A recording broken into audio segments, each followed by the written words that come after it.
10 بجے اینولر سورج گرہن لگنے جا رہا ہے، جس کا نظارہ دنیا بھر میں کروڑوں افراد جو ہے وہ کریں گے، اور مختلف پاکستان میں بھی مختلف علاقوں کے اندر اس کا جو ہے نظارہ مکمل طور پر دکھائی دے گا۔ سورج گرہن کی ٹوٹل جو ہے وہ 3 قسمیں ہیں، جن میں سے ایک قسم اینولر سورج گرہن ہے۔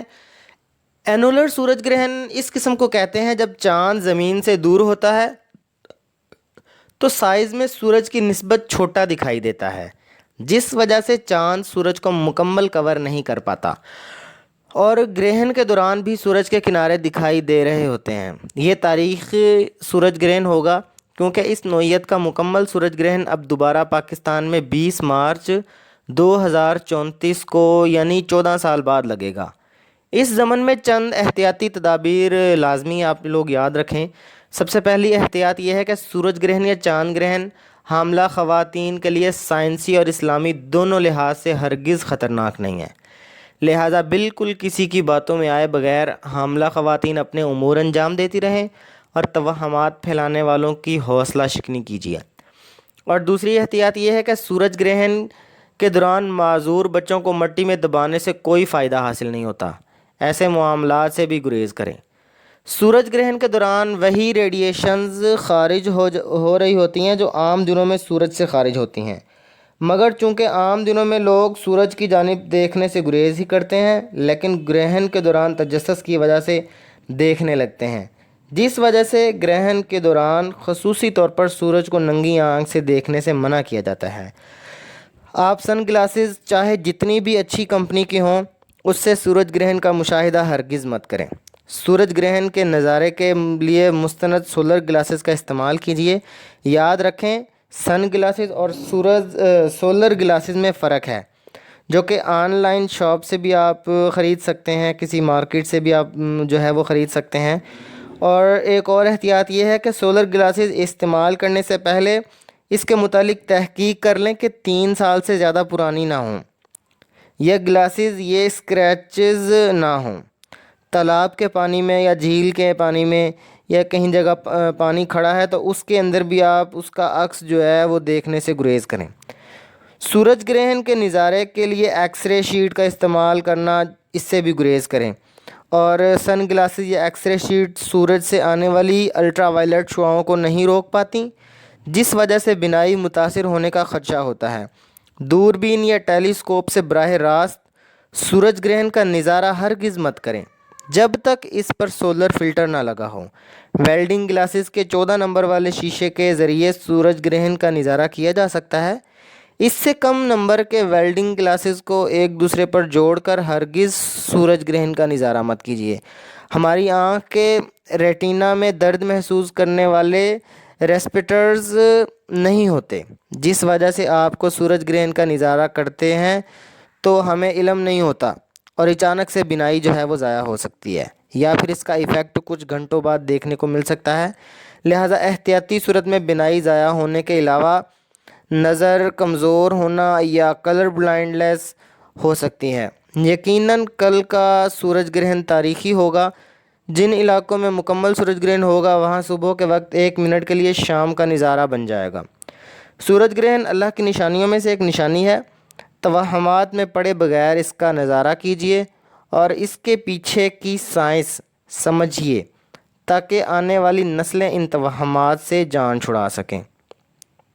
اور نبی کریم صلی اللہ علیہ وآلہ وسلم کے زمانے کے اندر ایک شخص نے اسی طرح کا ذکر کیا، اور اتفاق سے کیا ہوا کہ نبی کریم صلی اللہ علیہ وآلہ وسلم کے بیٹے ابراہیم بھی اسی دن پیدا ہوئے اور ان کی وفات ہو گئی۔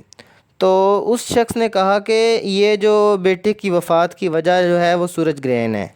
تو نبی کریم صلی اللہ علیہ وآلہ وسلم نے اس کی جو غلط اعتقادی باتیں تھیں ان کو رد کرتے ہوئے، صحیح بخاری کے اندر روایت ہے، 1041 نمبر حدیث ہے، نبی صلی اللہ علیہ وآلہ وسلم فرماتے ہیں: ان الشمس والقمر لا ينکسفان لموت احد من الناس ولکنہما آیتان من آیات اللہ فَإِذَا رَأَيْتُمُوهُمَا فَقُولُوا فَصَلُّوا۔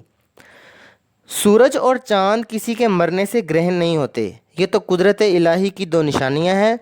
جب انہیں گرہن ہوتے دیکھو تو نماز کے لیے اٹھ کھڑے ہو۔ ایک حدیث کے اندر الفاظ یہ بھی ہیں کہ شمس اور قمر اللہ کی نشانیوں میں سے دو نشانیاں ہیں، ان کو گرہن کسی کی موت و حیات کی وجہ سے نہیں لگتا۔ چنانچہ جب ہم اس حالت میں دیکھیں تو اللہ تبارک و تعالیٰ سے دعا کریں اور نماز پڑھیں حتیٰ کہ سورج گرہن کھل نہ جائے۔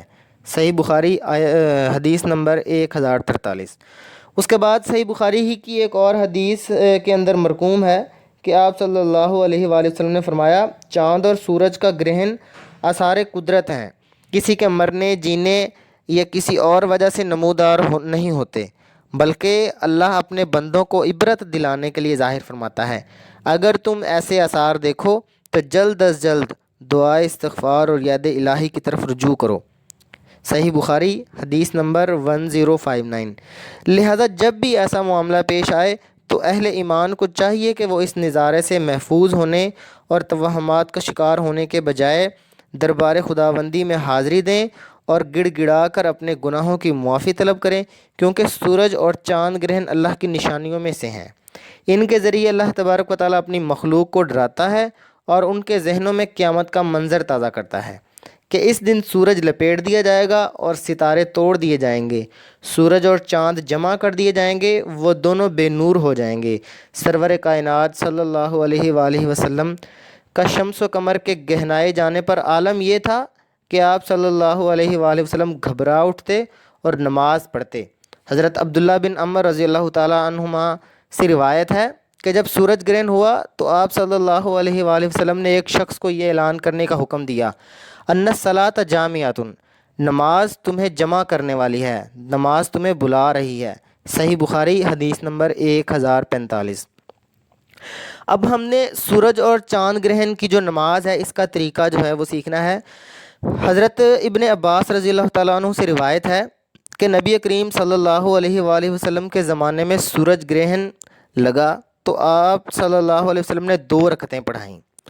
آپ نے سورہ بقرہ کی مقدار کے قریب لمبا قیام کیا، پھر لمبا رکوع کیا، پھر سر اٹھا کر پہلے قیام سے کم لمبا قیام کیا، پھر پہلے رکوع سے کم لمبا رکوع کیا، پھر یعنی جو قوما کر کے 2 سجدے کیے، پھر کھڑے ہو کر پچھلے قیام سے کم لمبا قیام کیا، پھر پچھلے رکوع سے کم لمبا رکوع کیا، پھر پچھلے قیام سے کم لمبا قیام کیا، پھر پچھلے رکوع سے کم لمبا رکوع کیا، پھر 2 سجدے کیے اور تشہد پڑھ کر سلام پھیرا۔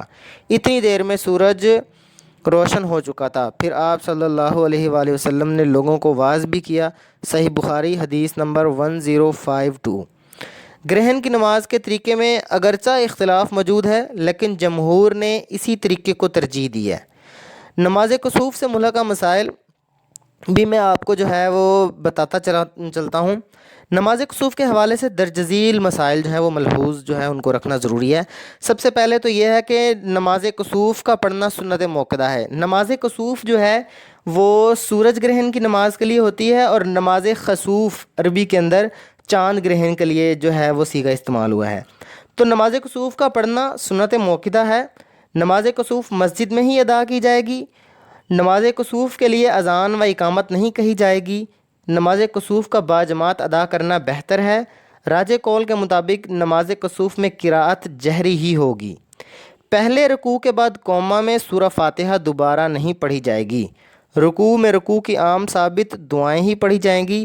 نماز کسوف کے بعد خطبہ دینا مسنون عمل ہے۔ آپ کے کسی علاقے کے اندر اگر کوئی عالم دین ہے، کوئی اہل علم لوگ موجود ہیں، آپ ان سے کہیں کہ ہمیں نماز پڑھائیں اور نماز کے بعد ہمیں نصیحت کریں تاکہ ہم ان نشانیوں کو دیکھ کر جو ہے اپنے رب سے استغفار کریں، اور بجائے اس کے کہ ہم توہمات کے اندر پڑیں، مختلف وہم کی بیماریاں ہمیں آ کر آن گھیریں، ہم خطبے کے اندر لوگوں کو واعظ کریں اور ان کو سمجھائیں کہ یہ اللہ تبارک و تعالیٰ کی طرف سے نشانیاں ہیں۔ اگر ہمارے پاس اس طرح کے ایسے سولر گلاسز ہیں جن کا ہم استعمال کر کے ان کو دیکھ سکتے ہیں تو آپ ضرور دیکھیں، لیکن بہتر اور عمدہ طریقہ یہی ہے کہ آپ اس دوران جو ہے سنت کے مطابق نماز ادا کریں، مسجد کے اندر سب لوگ مل کر استغفار کریں، تاکہ اللہ تبارک و تعالیٰ کی یہ جو نشانیاں ہیں ان نشانیوں سے ہمیں جو ہے وہ ہم نصیحت پکڑیں اور اپنی دنیا اور آخرت جو ہے اس کو بہتر بنائیں۔ تو امید ہے کہ یہ ویڈیو آپ کو پسند آئے گی انشاءاللہ۔ تو میری یہی دعا ہے کہ اللہ تبارک و تعالیٰ مجھے صحیح معنوں میں قرآن و سنہ کو سمجھانے اور سب سے پہلے خود عمل کرنے، اور پھر آپ کو اللہ تبارک و تعالیٰ عمل کرنے کی توفیق عطا فرمائے۔ آمین۔ السلام علیکم ورحمۃ اللہ وبرکاتہ۔